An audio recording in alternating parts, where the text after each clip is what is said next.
The Yaarot Devash says, what's the difference between matzah and hametz? They share two letters, but one letter is different. Well, let's look at it together. Hametz, matzah. They both share which letters? Mem and Sadi. Very good. Hametz has a het and matzah has a he.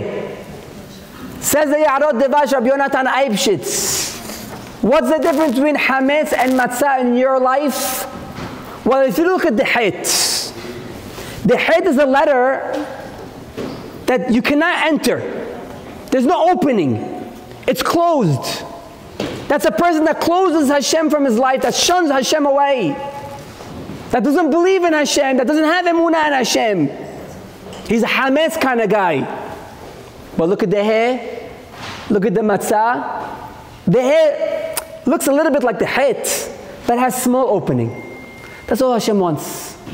All Hashem wants is give me a small opening. Give me a small window. Let the light shine in, please. That's all it is. Says Rabbi Yonatan Eibshitz, that's the difference between a person that's a hametz person and a matzah person. And yes, we only eat matzah for 8 days of the year. Yes. But I know some people that eat matzah every single day. I used to live in an apartment building, and my kitchen window was always facing the other kitchen, the neighbors. I don't know where they came from, but they always ate matzah. They always had a matzah box by their windowsill. I don't understand what it was. I don't know whether they were Jewish or not. It doesn't really matter.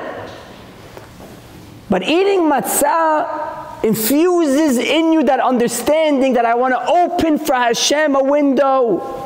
I want to open a small opening for Hashem.